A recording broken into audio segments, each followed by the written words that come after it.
Serious కాదు, వాటిని surgery చేశాక గ్రేడ్ బట్టి మనం ట్రీట్మెంట్ చేయాల్సి ఉంటుంది. అంటే జనరల్గా చూసుకుంటున్నట్లయితే హెడేక్ అంటే ఎన్నో విధాలుగా అనుకుంటారు. అంటే మైగ్రేన్ ఉండొచ్చు, సైనస్ ఉండొచ్చు, జనరల్గా స్ట్రెస్ వల్ల వచ్చే హెడేక్ కూడా అనుకోవచ్చు. మరి బ్రెయిన్ ట్యూమర్కి వచ్చే హెడేక్ అంటే డిఫరెంట్గా ఉంటుందా? దానికి ఎలా గుర్తుపట్టగలరు? బ్రెయిన్ ట్యూమర్కి వచ్చే హెడేక్ దీనికి పెద్ద తేడా అయితే ఉండదు. మీరు చెప్పినట్టు స్ట్రెస్ వల్ల వచ్చిన హెడేక్ అయితే షార్ట్ టైం ఉంటుంది, తర్వాత తగ్గిపోతుంది. ఇంకో కంప్లైంట్ వల్ల వచ్చిందంటే కాసేపు ఉంటుంది, తగ్గిపోతుంది. బట్ బ్రెయిన్ ట్యూమర్ది కంటిన్యూస్గా రికరెంట్గా ఫ్రీక్వెంట్గా వస్తుంటుంది. అట్ ది సేమ్ టైం కొంచెం ఇంకా ముదిరిందంటే అది ఫిట్స్ లాగా కూడా వచ్చే అవకాశం ఉంటుంది. ఏదైనా హెడేక్ అనే కంప్లైంట్ ఉన్నప్పుడు నౌ డేస్ ఇమీడియట్గా వెళ్ళి చూపించుకోవాలి అండ్ రూల్ అవుట్ చేసుకోవాలి. క్యాన్సర్ ఉందా లేదా అనేది రూల్ అవుట్ చేసుకోవాలి. అంటే పెద్ద డిఫరెన్స్ ఏం లేదు, అంటే హెడేక్ ఉండదు. అంటే హెడేక్ అనగానే ఫస్ట్ వెళ్ళి చూపించుకోవాలి. అంటే ఇప్పుడు నవడేస్ మనం ఏం చెప్పే అవసరం లేదండి. ప్రతి వాళ్ళు డైరెక్ట్ గా న్యూరో ఫిజిషియన్ దగ్గరకు, న్యూరో సర్జన్ దగ్గరకు వెళ్ళిపోతున్నారు డైరెక్ట్ గా హెడేక్ అనగానే.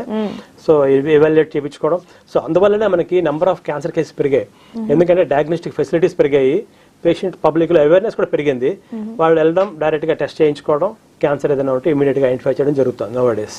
అందువల్ల కేసెస్ కూడా బాగా ఎక్కువ కనబడుతున్నాయి. క్యాన్సర్స్ నౌడేస్ చాలా ఎక్కువైపోయింది sir.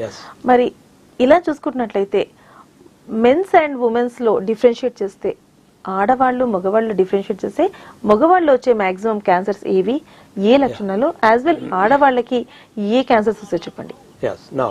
So women cancers first లేడీస్లో వచ్చే క్యాన్సర్ గురించి చెప్దాము. మనకు తెలుసు చాలా సాధారణంగా అంటే విలేజ్ లెవెల్లోనేమో గర్భసంచికి సంబంధించి cancer cervix is more common, అది ఎక్కువ అండి విలేజ్ లెవెల్లో. అర్బన్ పాపులేషన్లో, సిటీలో, టౌన్స్లో మాత్రము బ్రెస్ట్ క్యాన్సర్ ఎక్కువ, రొమ్ముకు సంబంధించిన క్యాన్సర్ ఎక్కువ వస్తుంది. దానికి కారణాలు రకరకాల కారణాలు ఉంటాయి. ఇప్పుడు అందరూ కూడా చదువుకున్న వాళ్ళే ఉన్నారు, ఉద్యోగాలు చేస్తున్న వాళ్ళే ఉన్నారు. సో బ్రెస్ట్ క్యాన్సర్ రావడానికి ప్రధానమైన లక్షణం ఏంటంటే పెళ్లిళ్ళు జరగకపోవడం, అలాగే long early mensuration and late menarche, menopause and exposure to hormones, పిల్లలు పుట్టకపోవడం, నల్లీ ప్యారిటీ అంటాం, పుట్టినప్పటికి కూడా బ్రెస్ట్ ఫీడింగ్ చేయకపోవడం. దీనివల్ల ఏంటంటే హార్మోనల్ యాక్టివిటీ ఎక్కువయ్యి బ్రెస్ట్ క్యాన్సర్ వచ్చే అవకాశం ఎక్కువ అవుతుంటుంది. ఇది ఎక్కువగా సిటీలో ఉంటుంది. ఎందుకంటే చదువుకున్నారు, పని చేసుకుంటున్నారు, అందువల్ల వాళ్ళు పెళ్లి చేసుకోవడం, డిలేడ్ మ్యారేజెస్ అవుతుంటాయి, డిలేడ్ చైల్డ్ బర్త్స్ అవుతుంటాయి. దీని కారణాలతో బ్రెస్ట్ క్యాన్సర్ ఎక్కువగా సిటీల్లో ఉంది. విలేజ్ లెవెల్లో ఏంటంటే వాళ్ళకు బ్రెస్ట్ కంటే కూడా సర్వైకల్ క్యాన్సర్ మెయిన్ థింగ్. ఎందుకంటే వాళ్ళ పర్సనల్ హైజీన్ అనేది చాలా అంత పర్ఫెక్ట్గా ఫాలో అవ్వకపోవడంతో సర్వైకల్ క్యాన్సర్స్ వచ్చే అవకాశం ఎక్కువ ఉంటుంది.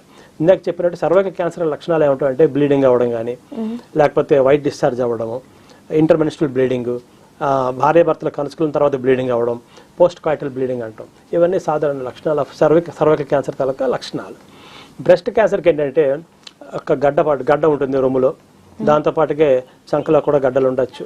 ఆ గడ్డ అన్నది స్కిన్ రిట్రాక్ట్ అవ్వడము, నిపుల్ రిట్రాక్ట్ అవ్వడము, ఇవన్నీ కూడా క్యాన్సర్ బ్రెస్ట్ తాలూకా లక్షణాలు ఉంటాయి కొన్ని.